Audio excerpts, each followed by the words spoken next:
এখন কেমন যাচ্ছে আপনার বাংলাদেশের সাথে? বাংলাদেশের আমরা বিভিন্ন ধরনের উত্থান-পতন দেখেছি এবং আগামীর বাংলাদেশ নিয়ে আমরা কথা বলছি, সংস্কার নিয়ে কথা বলছি। সো এই মুহূর্তে বাংলাদেশের অবস্থা আপনার কাছে কেমন? যে কোনো কিছুই ভালো করতে গেলে, বড় করতে গেলে হোঁচট খেতে হয়, আছাড় খেয়ে পড়তে হয়। সাইকেল চালাতে গেলে আছাড় খেতে হয় না? সাঁতার শিখতে গেলে পরে ডুব পানি খেতে হয় না, চুবড়ি খেতে হয়। এটা আমরা মেনে নেব। বড় কিছু করা মানেই হচ্ছে আছাড় খেতে হবে, কিন্তু তারপরে উঠে আবার ছুটতে হবে। এইরকম আমরা বারবার আছাড় খেয়েছি, আবার উঠে দাঁড়িয়েছি, আবার ছুটেছি। ছুটতে ছুটতে এটা অস্বীকার করার কোনো উপায় নেই যে আমাদেরকে বলা হতো তলাবিহীন ঝুড়ি। কিসিঞ্জার, আমেরিকার, সে বলেছিল ওটা একটা তলাবিহীন ঝুড়ি, মানে এই ঝুড়িতে কিছু নাই, ফাঁকা। এখন তার দেশ তা নয়। আমরা রাস্তাঘাট অনেক কিছু, বিদ্যা বুদ্ধি অনেকই হয়েছে।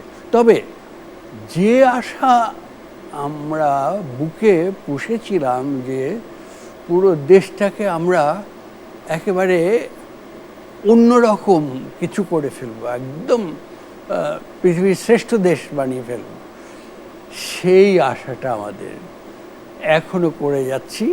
তবে আমি আশা করি যে আছাড় খেতে খেতে আমাদের বোধের উদয় হবে। অনেকের হয়েছে, আবার অনেকের হয়নি।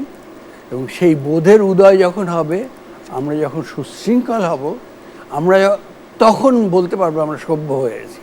তার আগে পর্যন্ত আমরা সভ্য হব না, এবং সভ্য না হওয়া পর্যন্ত আমরা আমাদের আশার জায়গায় পৌঁছতে পারবো না। ঠিক বলেছেন। একটু জানতে চাই যে আমরা স্বাধীনতা পেলাম এবং স্বাধীনতা উদযাপন করছি। আপনার ছোটবেলার ঈদটা কেমন ছিল? যেহেতু ঈদের আমেজ এখন আছে, ছোটবেলার ঈদ, বড়বেলার ঈদ এবং এখনকার ঈদ কেমন আসলে কাটছে? শৈশবে তো অনেক কিছুই পারতাম না, একদম ছোটবেলায় তো দাঁড়াতেই পারতাম না। যেদিন প্রথম দাঁড়াতে পেরেছি, সে যে কি আনন্দ সেটা আমার এখন আর মনে নেই। কিন্তু প্রথম যখন সাঁতার কাটতে শিখেছি, ও সে আনন্দ। প্রথম যখন সাইকেল চালাতে শিখেছি হাফ প্যাডেল দিয়ে দিয়ে। ছোটবেলাতে তো একটা ফড়িং দেখলে আনন্দ হতো, একটা প্রজাপতি, একটা ফুল, বুনো ফুল, এই বুনো ফল, সেগুলো আনন্দ দিত, কষ। কিন্তু ও আমার নিজের হাতে পাড়া ফল, ওটা খেয়ে আনন্দ পেতাম। অর্থাৎ ছোটবেলায় যা কিছু আনন্দ লাগতো, তার মধ্যে ঈদ তো একটা স্পেশাল ব্যাপার না? সবার মনে আনন্দ, নতুন জামা কাপড়।